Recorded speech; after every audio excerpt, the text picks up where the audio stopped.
Hello everyone and welcome to Let's Ink Terrax the Tamer. I'm Anthony with Inkwise Studios and this is my second video. In the last episode I was inking Terrax's head, just spotting blacks mostly. I'm probably going to continue to spot blacks and spot blacks all over the figure, so here we go. So let's jump back into it. Let me see. I think I'll hit this area first. Wet my brush up a little bit. And step my brush. And I don't know if anybody was wondering particularly like what kind of ink that I use. I actually use a it's called Yatsutomo Sume ink.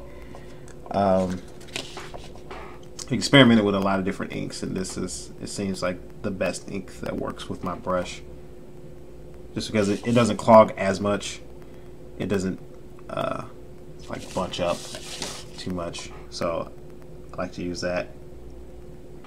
And yeah, like if I am using nib, and I know in the last video I said I don't, I kind of suck at nib, but I do use nib for certain applications, not for just overall inking like some people do. But when I do use nib, I actually will use Dr. P.H. Martin's things like Black Star high carb ink, and that works really well for me. It's very smooth. It dries really fast, I found, so I tend not to use that too much. So I'm on a lot of frame, sorry. So here I'm just trying to hit some of the feathers and cross hatching. Make sure you see what I'm doing. I'm working over here. And one of the main things I try to do when I hit feathers, I'm not doing a feather like right now, I'm kind of cross hatching, but when I try to hit feathers, the main thing is to keep in mind is you want the black lines to be straight, which is what everybody tries to do. The secret to a good feather is to make sure that the negative spaces or the white spaces in between your black lines are even as well. Because like you could feather like I did here, like you could feather and have all your black lines straight, but you could have the white spaces in between inconsistent. So if they're inconsistent, it doesn't accurately give that illusion of gray, which is what the feather is there for anyways. If you're familiar with inking, you're familiar with the fact that it was to help the printing process. And it's like, since you couldn't put grays on the page, you couldn't reproduce pencils, you had to use techniques like cross hatching and feathering to mimic like shadow transitions, grays, things like that. So you give that illusion of the gray. So you don't just feather, just put feathers everywhere. That it has to serve a purpose. So I always try to make sure that my feathers serve a purpose. Okay, so we'll just grab some of these lines up here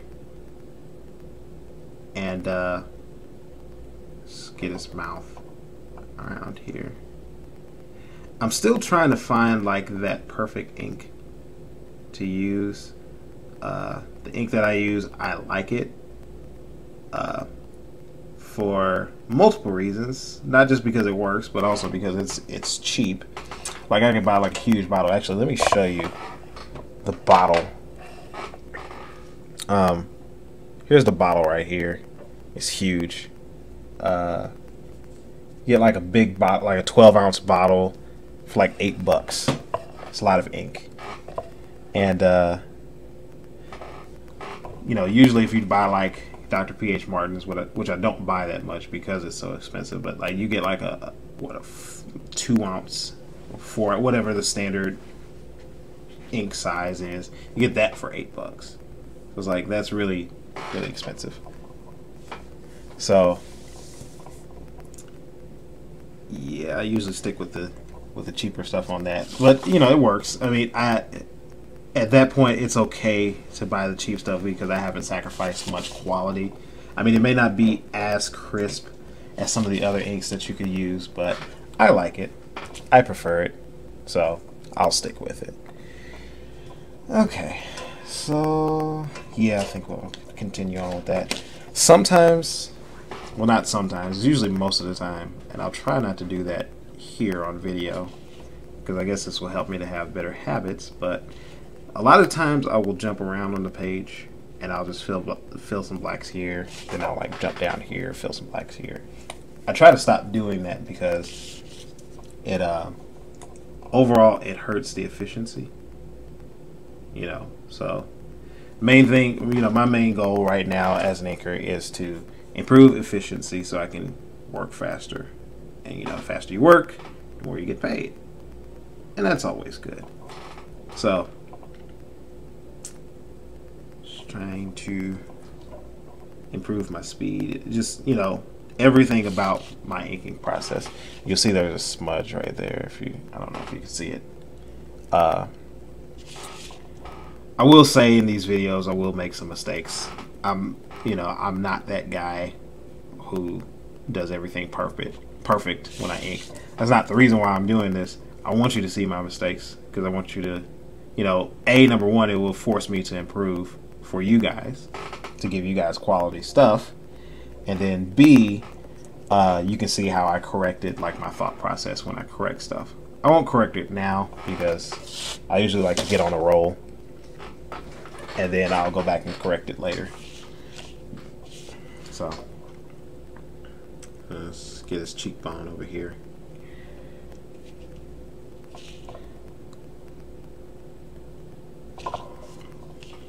So yeah, I guess I could talk about my background a little bit, you know, just to give you guys some background on myself. I am from the Midwest, basically. It's pretty boring.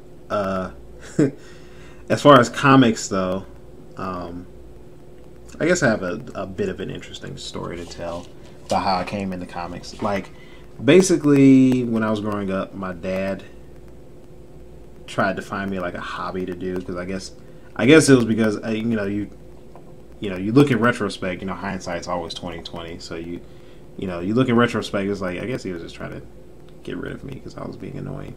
But he's trying to find me a hobby, and he got me into comics. So he took me to the comic book store, and basically it was, you know, in the 90s. I was a 90s kid, and around that time, I remember my first time in the comic book store, and the way I remember it was there was a poster for Kingdom Come by Mark Waid and Alex Ross up in the store, and that's like my frame of reference. I mean, that's pretty late. I think I've been in the comic book store before then, but that was the definitive time that I remember.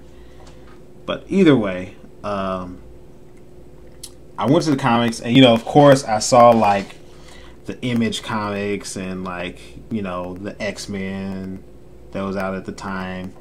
And my dad actually did not let me buy those comics. Like, I actually went for all that, you know, the extreme 90s style. And, you know, it's an acquired taste. I mean, I don't have a taste for it, and, you know, this is the reason why. Like, my dad, instead, either because he said it was because he wanted me to know what was going on in the comics, so he said, you know, why don't you buy the older comics first? He may have just been being cheap, but I appreciate that, because he got me a lot of the back issues from like the 70s and the 80s, like mostly old Marvel stuff, but some DC stuff. I had one World's Finest from like the 60s. It was like Trial of the Bat Witch, where it was like some messed up stuff where Superman was trying to,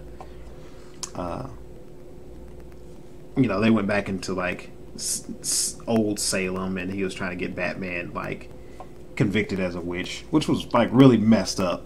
But, you know, I guess that was comics back then. But either way, I had a lot of those old comics, so it was like that style, that kind of 70s Marvel, 80s Marvel style influenced my artwork the most. You know, later on, I did, you know, learn to appreciate some image artists like, you know, Jim Lee, a few other guys like Mark Silvestri. You know, I dig their styles. It's for who it's for, I guess. But like when I talk to certain pros and they go over some of their influences, and I'm talking about like not necessarily the old pros, but just pros who are in the industry right about now, who are kind of coming out, the guys who actually grew up in the 80s and the 70s. We kind of have some of the same frame of reference, I've noticed, because it's like they'll be talking about like ads in the back of the comics, you know, for like X-ray goggles and you know, joy buzzers and stuff. It's like, well, yeah, I'll tell them. I was like, I remember that too, because those were the comics I grew up with. Those are the comics that my dad bought for me. So I have that same frame of reference.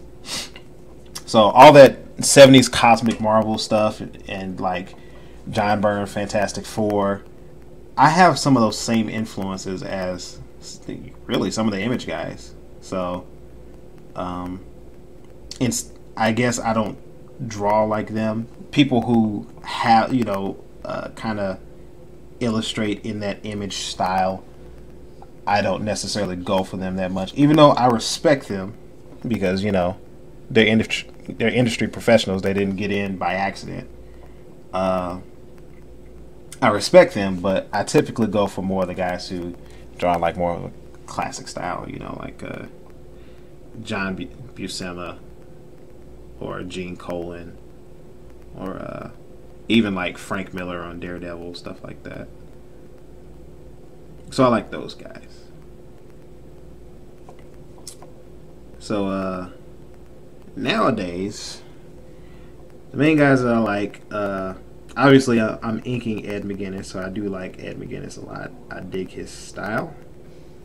Ivan Race is my favorite penciler right about now. Just this level of detail. And he is like, he does have some, you know, well, not really some. He has a lot of Image influences, but I still dig his style, you know. I like a few other people. I mean, I can go on all day. I won't. I don't want to bore you too much. I'm already boring you. Some of you, anyways. Some of you may be enjoying this. That'd be nice. But either way, and like I said, I may do some feathers here and there, just to kind of break up the monotony. You know, I found that it's hard for me to just do one thing. Like I promised myself recently, that was like, you know, I'm going to do all my backgrounds first because I hate doing backgrounds. So it's like I'm just going to do it and then get to the figures. And like my figures will be like dessert, basically. It'll be like a treat because I like inking figures a lot. But it doesn't always work out that way, because I'll be inking a background, I'll get bored with it, and it's like, ooh, there's this figure over here, so I'll go ink that. Then I'll come back and I was like, this background doesn't look that good. So I'm trying to, like I said, right now I'm concerned with efficiency and speeding myself up. As you can see, these videos are going to kind of run long because A, you know, I'm kind of long-winded anyways, but B, it's like I don't ink that fast. I don't ink as fast as I probably need to. Like, if I had a day to devote, and I do have a full-time job, like if I had a day to devote to inking, I could probably get maybe about 80% of a page done. And that's, you know, a full day of inking for me would be like 10 to 12 hours with breaks, of course. And I don't think for the type of inking that I do, you know, my particular proclivities of inking, I don't think that's fast enough. So just trying to improve my speed.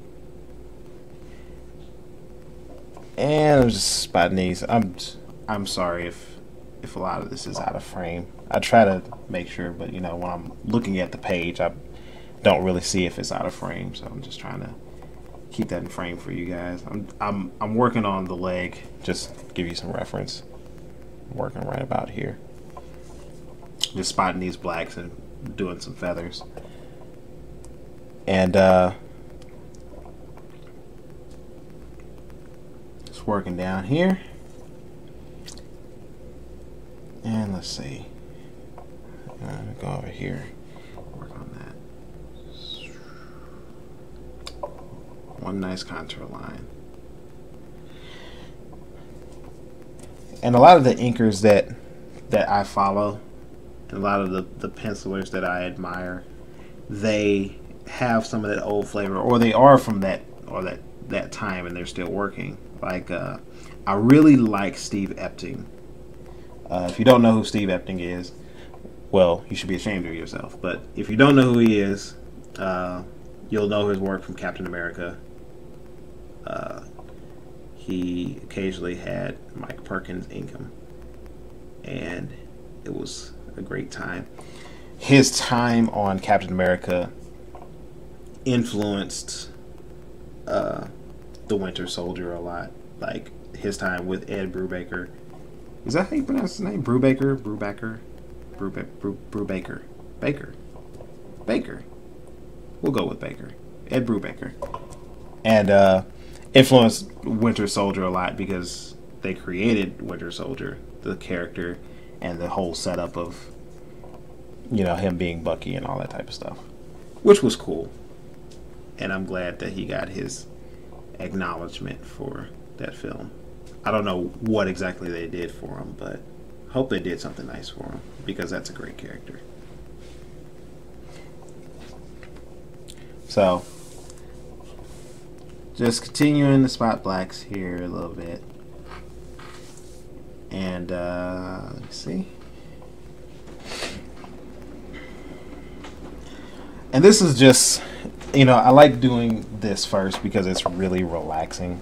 It's a very, you know, relaxing thing to do when you're inking. Just the spot blacks.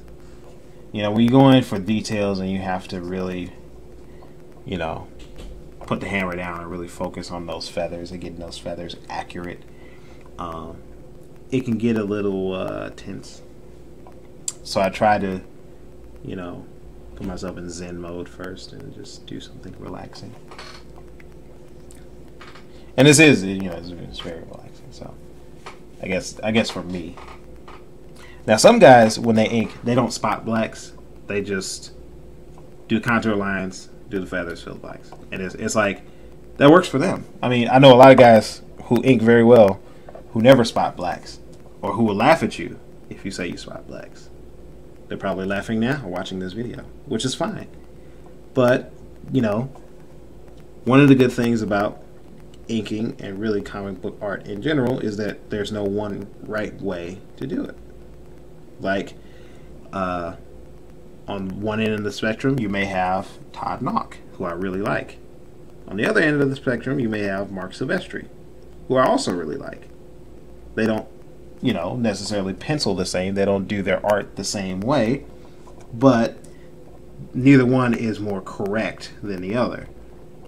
You know, Neil Adams is not necessarily more correct than, you know, let me see, like Ed McGuinness. Let's just take the easy route.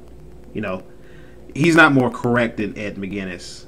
You know, they both have styles that work for comics, just in different ways, you know, and they came out in different times. So there's not one right way to do it. There's not one right way to even approach it, let alone, you know, the styles that people have when it comes to penciling or inking a page.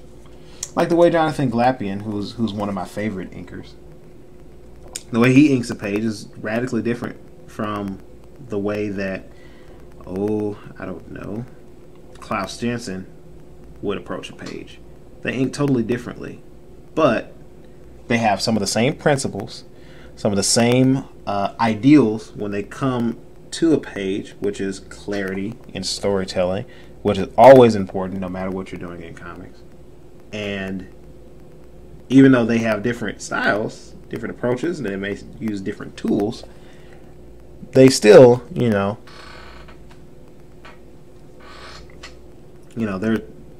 it still works for them. Their pages still look good.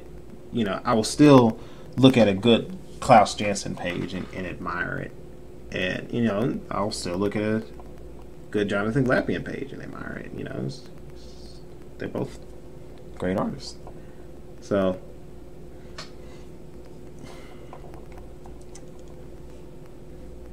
alright. So, let's just hit this black area over here.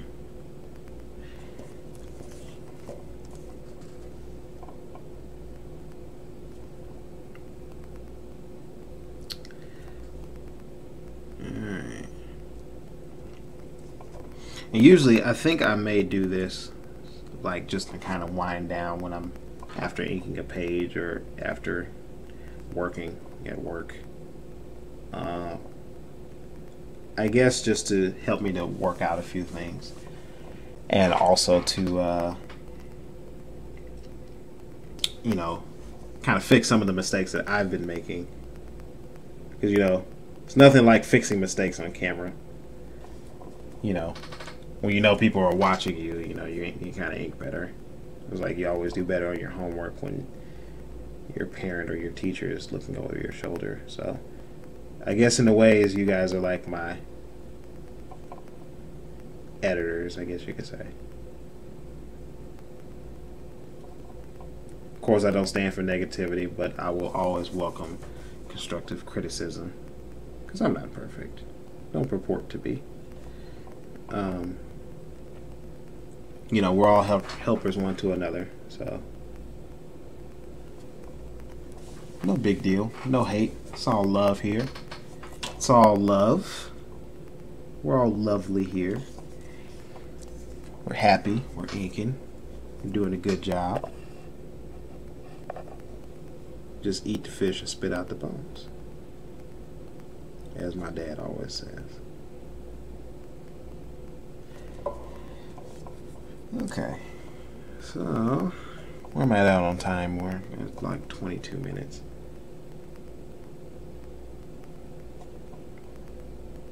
And I might just start like editing these down, because I don't want them to be like super long, because I don't,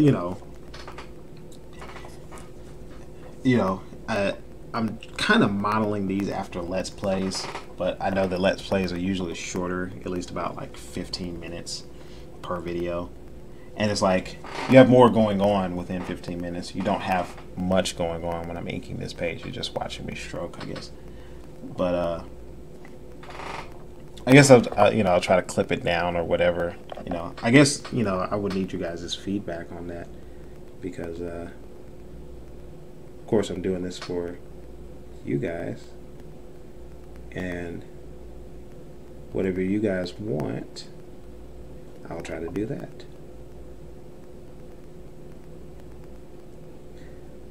Because I guess talking while I'm working really helps me to, I don't know if it helps me to focus. I don't think focus is the word, but it's definitely like cathartic, I guess. It just kind of helps me to get some stuff out of my brain.